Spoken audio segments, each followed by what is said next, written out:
My gang from Arizona is here. Returning champion Andrew Sheck with $650,000 in cash and prizes. And Nice. we got Jacob George here. He's the executive director of Unity Rising USA. Jacob, thanks so much for joining us. Thank you, Gary. You mentioned two people when we were talking earlier. You mentioned Pete Buttigieg and you mentioned Bernie Sanders. So when they were both running for president, who were you backing? I was a Pete fan all the way. You were a Pete fan. I had his sign, got it signed in Utah. He was my guy. I think, he can really reach across the aisle. Is one thing. He knows how to reach across the aisle very well. I was a very big fan of his healthcare for all who wanted it, and so, but I went to the Bernie and AOC rally, and Yeah, Bernie. I love Bernie too. I just think he's a little too old, but I don't think Bernie's running for president, but No. and he says not. But the fact is, Could you imagine? he hasn't the man. I mean, the man hasn't been wrong, right? What? I mean, what's to stop him? He's already had two heart attacks. Like, I saw him at Coachella, and I thought to myself, this is a guy who had two heart attacks? I'm less afraid of heart attacks now, because look at Bernie. He's fucking killing it. Yeah. Gonna go up there and start rapping. People, you've got this whole argument now about politicians and how will them maximum age and all this kind of stuff. But I tell you, if Bernie Sanders, there's like a whole different book of rules when Bernie Sanders, they love him. He can be 100, be rolling his old bones out on stage with two Vegas showgirls on either side of him. He'd get a shitload of votes. Age doesn't matter to showgirls. Age doesn't matter. We saw it. I don't mind, like I want a younger person, obviously, but to be honest, age doesn't. Age, if you're the right person, I don't care how old you are at this point. If you got the right message, and Bernie's message is what we used to be. This is what the Democratic Party was back in the day.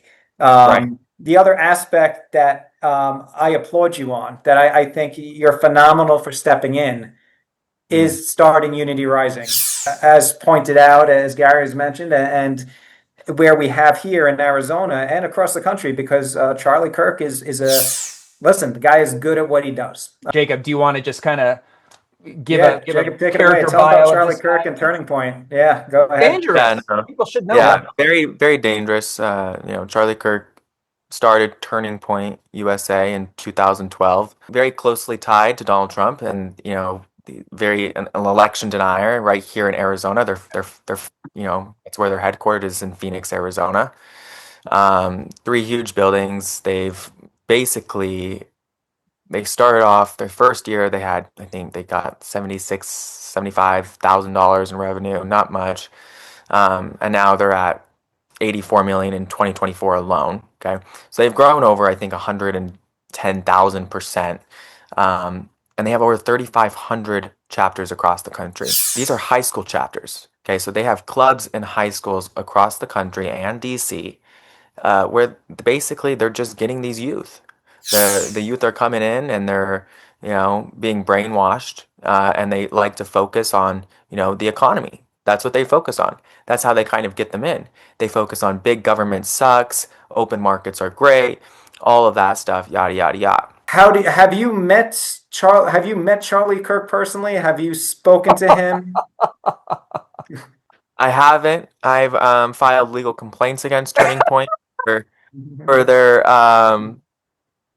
their campaign finance violations, because they really want Andy Biggs for some odd reason.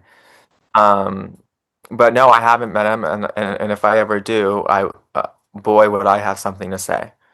I'd have a hard time with Charlie Kirk because he's slippery. I watched an interview he did today at Oxford, and I was impressed. He's excellent. He is excellent, but if you pay attention, he ain't saying much. He ain't saying much. He says it with authority, and yeah, absolutely. But that's what makes a great speaker. Say everything, but say nothing. One of the things that amazed me most about looking at their information, it's so good in a generic sense. Yeah. It doesn't really tell you exactly how further to the right they are, but they just make it sound like we want family values, we want the American dream. And the website is like a rock band on the stage and hot girls. Right. It looks cool. It looks like the club to be a part of. Yep. You know what I mean? I call it a cult. Listen, they get you in.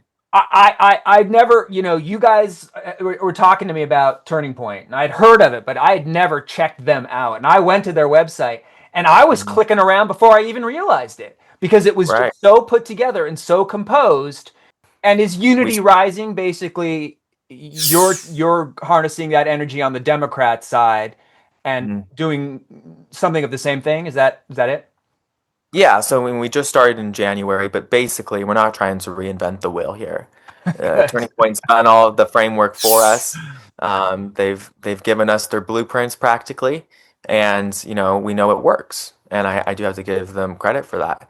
They built something that works, and we're going to try to implement it and do it better than they can. We're starting our own chapters, going into high schools, and giving those high school chapters resources that they can use to one, register voters in their school.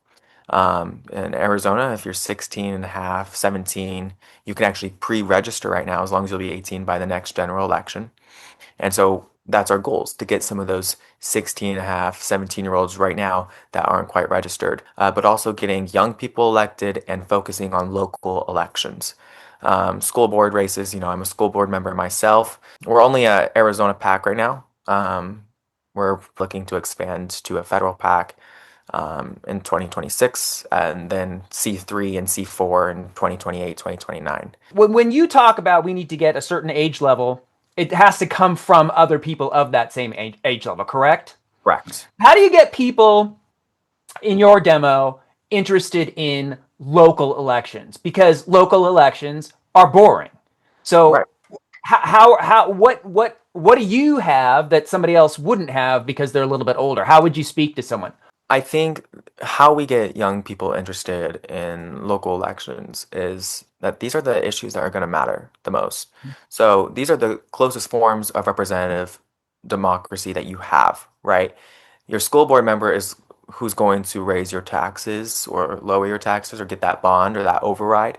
You know, they're the closest form of democracy that you have. Your city council member is the person that's going to vote to, you know, repave your roads. Right. So it's those, I think, things that people care about, right? Most of the things that people care about when they go outside in their city, those are the things that they care about. And for some reason, we've kind of put all this like, oh, like, the president and Congress and all those people, they can solve all this. But it's not true. They're not going to solve your road issues. They're not going to solve your school issues. They're not. Those are the people right there in your neighborhood. And so I think that's how we get young people involved. One, they want to see young people. They want to see that there's other people and that representation in their community. And I think that's how you're going to get them involved is you have to say, hey, these are the things that matter most to people. You can talk to your school board member, they're not out of reach. I feel like many young people feel that, their politicians are out of reach, but these people are not. Do they Um, take you seriously? Do they take you as seriously as you think they should be taking you? Do they dismiss you at all because of age? yes, I mean, totally. Being a school board member, it was a challenge, dealing with some members on my board, although I have most of my board is amazing and, they're older and they don't want to do it anymore. And so they're glad that there's younger people there, right? Um, Yes. they want to retire, but there's no one else willing to run. And so I think it's very important that these young people get involved in these local elections, start running for things because many people don't want to do it. It's not sexy, you know what I mean? It's not Congress, it's not, president or senate or, any of that sexy stuff, but it's the stuff that matters most to people and their issues. And you can do a lot of change on the local level. Starting this org has been, a kind of an eye opener that there are a lot of people that are like, well, you're only 21 or all of that stuff, and I just let it roll right off my back, and I'm like, I'll show you what I can do, and then I show you.